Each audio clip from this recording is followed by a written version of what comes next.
Earlier, Corey and I checked out an old Air Force trainer plane. We're actually interested in buying it, so I asked my buddy Matt to come on down, check it out, before we made an offer. This is my buddy Matt.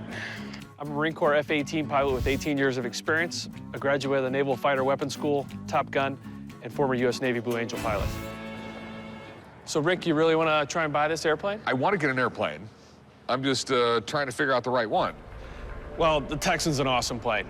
It basically was the workhorse to train all the cadets in World War II. This aircraft was great for training not only our fighter pilots, but also our bomber pilots, the B-17, the B-24 pilots.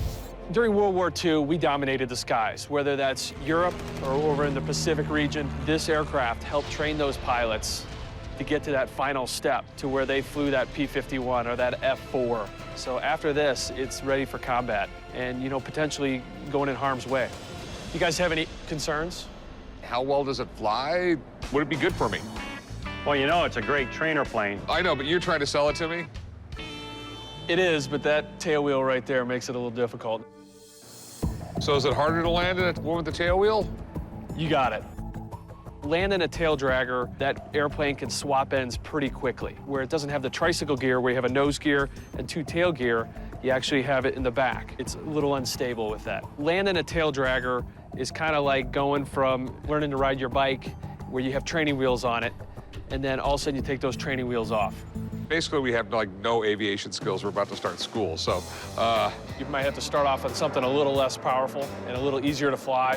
I thought we could learn to fly this thing, but clearly that's not a good idea. But I still love this plane, so if I can get it for a good price, I can resell it and make a profit. Before I can give you a price range on this aircraft, we need to do a visual inspection. Do your stuff. You bet. How many hours do you have on your engine? You know, it only has about 20 hours since the engine has been completely overhauled. The engine's on here, 1,600 hours. And as you get closer to that mark, you need to overhaul, and that is a big ticket item. So that's actually a plus. On the front, he's going to have a spinner. Not all Texans have a spinner. It adds about $5,000 in value. Just for that little cap on the front? Just for here, the spinner on here. Protects it from elements, dirt, rust, and things like that. That's why airplanes are so damn weird, because it just doesn't look like it would cost $5,000. Yeah. Come on up, have a seat. He's got a clean cockpit setup. This aircraft is fairly basic to fly. Landing and takeoff is a little hard with the tail wheel, but literally with the stick, it's up, down, left, right to maneuver the aircraft. You've got a pretty easy throttle. So the last thing to do here is to take this airplane flying. Dennis and I should go airborne. Yeah, let's take her up. All right, let's do it. Do your stuff. I'm super excited to fly this aircraft. I spent most of my time in jets, and this will be really kind of a throwback. It'll be fun to fly this. Clear. I've inspected the exterior and the interior of the plane. We've looked at the logbooks, so I'm really excited to fly the aircraft. I wonder what it's like to just hop in any plane you see and be able to fly it. I don't know, but I think it would be pretty cool. Okay, you ready to go? Okay. Here we go, man. Now just stick right in neutral like that. Steer it with your rudder. I thought the aircraft performed very well on takeoff. Angle up 45 degrees. Look how it turns around. Oh, wow. We did a bunch of aerobatics. We did a couple loops. Barrel rolls. Oh my God. Maybe one day I'll be able to fly it. Aircraft flew pretty awesome. So now, we want to keep the nose straight. Here it comes. Right, there it is. Well, just a little braking action. Apparently it works. So how was it? Awesome. We had a blast. Good aircraft. Dennis, you've done a nice job restoring that. Oh. It's actually a lot better than I thought it was going to be. All right, so what do you think it's worth? Right now, current market, what we're looking at, you know, I think it's fair value. It's about $170,000 on the spot. Okay. So, Yeah, I think that's probably a fair estimate. So what does it cost to own one of these things? first thing is you need to hangar it. That's about $300 a month. Then this aircraft needs to fly. It needs to get lubricated, oil through the systems, fuel, everything's about $275 an hour to fly it. Seems like this thing's gonna cost me $1,000 a month just to own until I can sell it. Yeah, that's a safe number. All right, well, thanks, Matt. Okay, you bet. Great to see you. Matt, you're the man, dude. Okay, see you. Thanks a lot, Matt. Nice job, Dennis. So what is your bottom dollar? I'd look at something around 165,000. Oh. You know, we sort of came out here on a whim. So on a whim, I'll give you 140 grand. Yeah, it's getting warm. I mean, if I buy it off you, it's gonna sit around for a while. It's gonna cost me money to own it till I resell it or figure out what the hell I'm gonna do with it. Well, you know, it's a vintage and a classic airplane. There's so much heritage with this, and it appreciates in value. It's definitely something I'm interested in. You know, would a 157 kind of warm it up a little bit for you? No, it wouldn't. I mean, I'd go like 140 on it if you take it. You gave me 150, we'd probably have a deal today.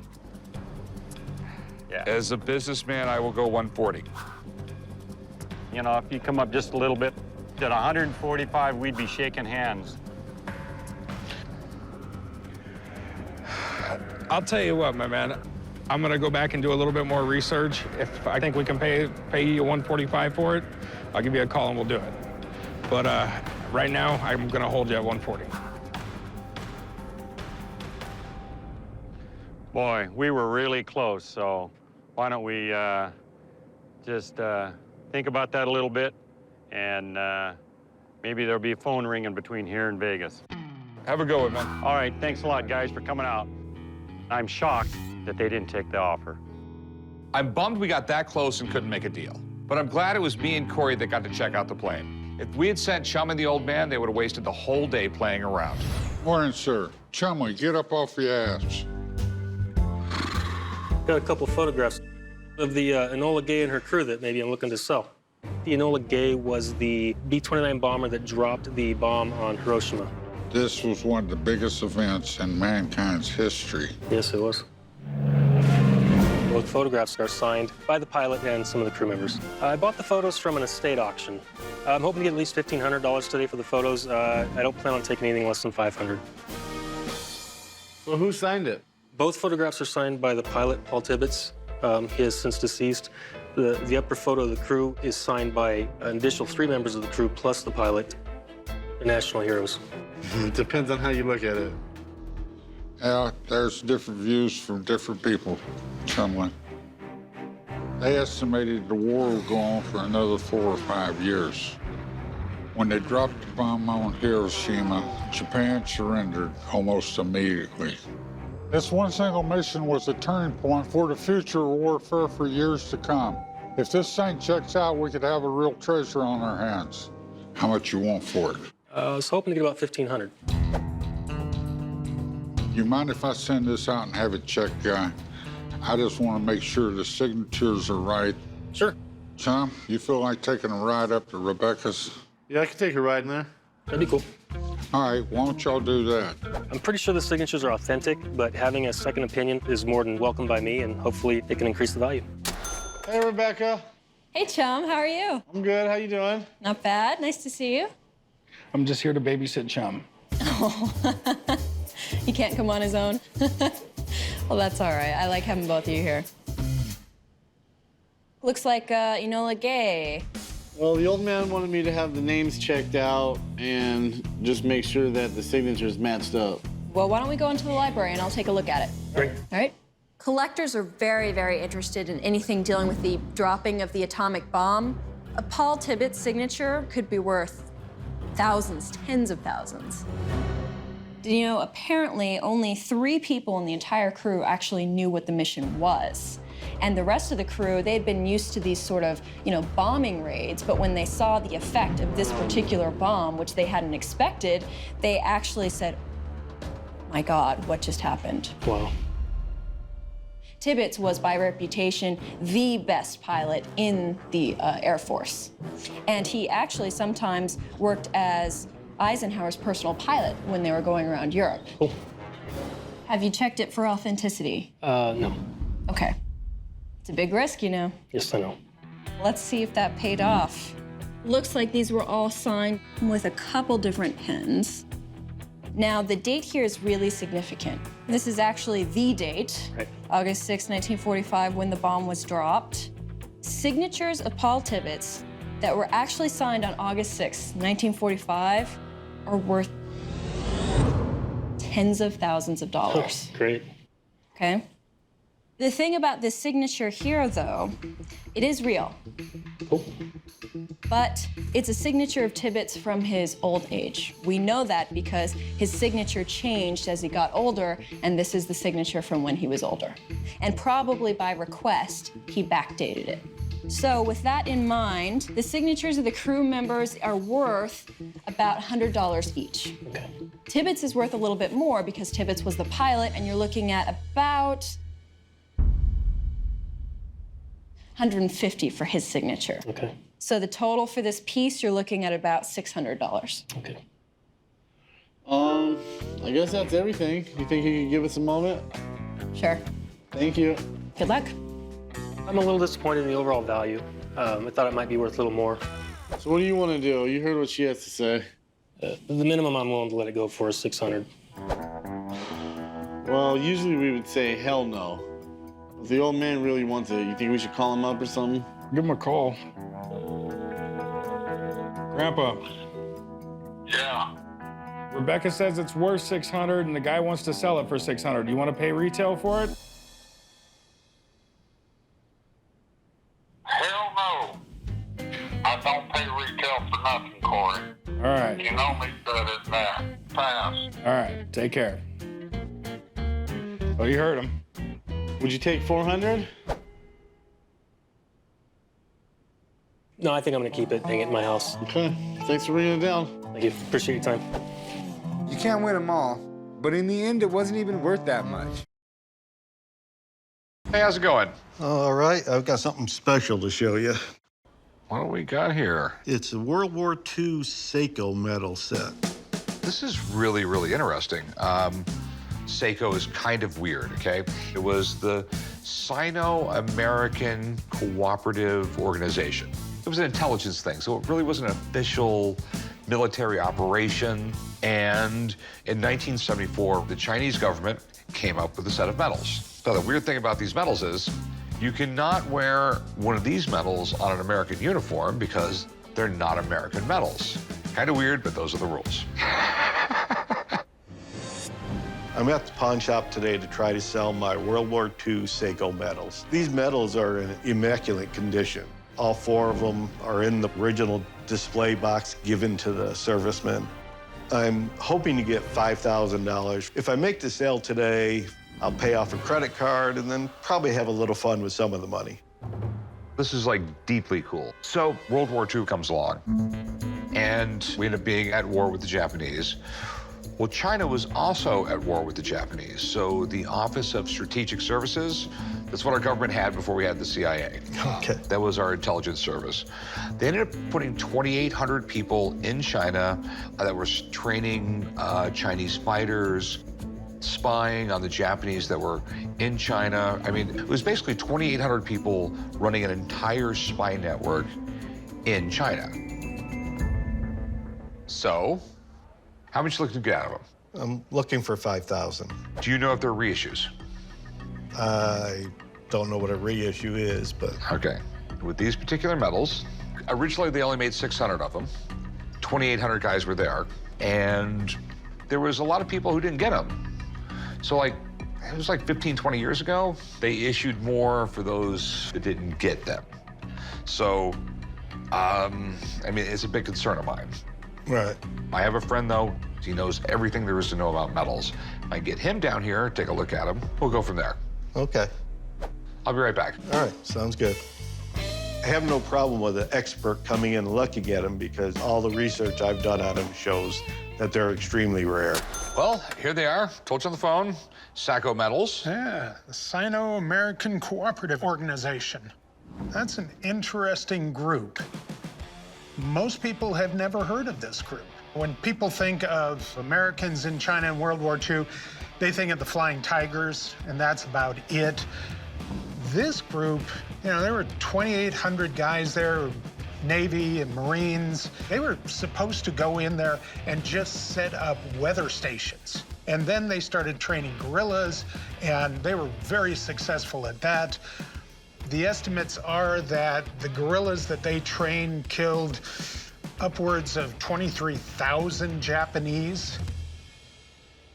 So in 1974, that's when the Chinese government recognized, hey, thanks for all the work you did, and gave out these medals? The nationalist Chinese government. So the Taiwan?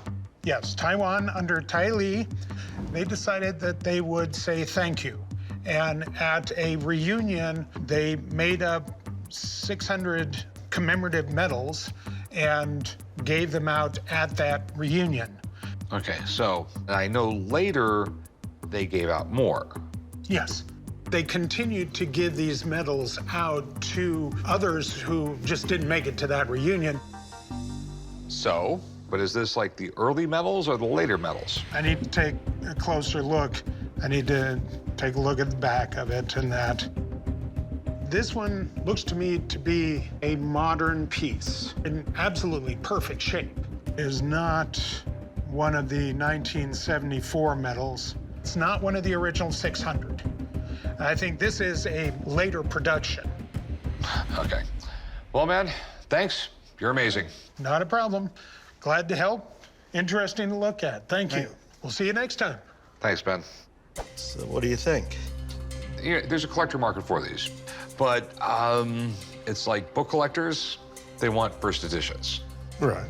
You have the second or third. And it makes a big difference. So, give you 200 bucks? The research I've done on them, I've been looking for 10 years and I've only seen one sold. And it was just the one medal and it sold for $1,500. It was probably one of the original ones. I'm assuming I'll get 400 bucks out of them. All right. Well, I can't let them go for that, unfortunately. Okay. I mean, I'll go like 250. No, I'd still keep them. Okay. Well, if you change your mind, let me know. All right. But this is a great story behind them. Yeah, I learned a lot today, so that's good. I'm disappointed I didn't make the sale. Could have used the money, but they'll go back in my safe with my other collectibles. What the hell is this? Just put them right there, dude, in the middle. You ever think of calling ahead, man? What the hell are these things? They're a couple of bomb fins, probably from World War II or something. I've never seen anything like them myself. Don't you think they're the bomb? Wow.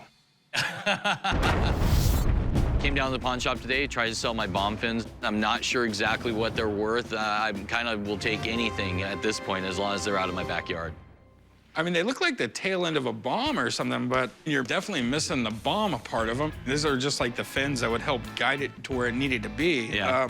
So where'd you get these, man? Well, they were kind of sitting in my dad's backyard and ended up getting them at my house somehow, and now I just want to get rid of them. Well, wife wants to get rid of them. How much does it weigh? This one probably weighs a couple 100 pounds. That one's probably about 50, 60 pounds. They're, I guess, from World War II. All right. The Allies dropped millions of tons of bombs in World War II. So I guess it would make sense that there would be some bomb fins laying around in some guy's garage. Did you paint that one? No, that came as is. And I could see someone turning this into a table or something. I don't know what the hell you would do with that one. You can play a little basketball with them and stuff, and... Yeah, I can also buy a basketball hoop. Yeah. To be honest with you, I've never had these come in before, and I have no idea what they're worth. For all I know, they could be a septic tank off something, dude. No, definitely not. I got a buddy that might know. I think my dad would probably like to check them out, too. Let me give him a call and see what I can do for him. All right, that sounds good. I don't know much about what these fins are. I'd really like to hear from an expert because maybe they're worth more than what I'm expecting. Wow. What are you guys, getting into bomb-making business? No.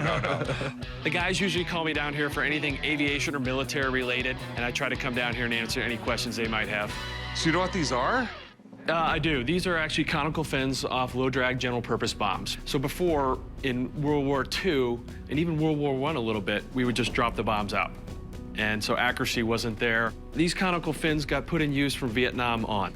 You strap this onto the tail section of a bomb, and it provides a predictable glide path for the bomb. Basically improves accuracy.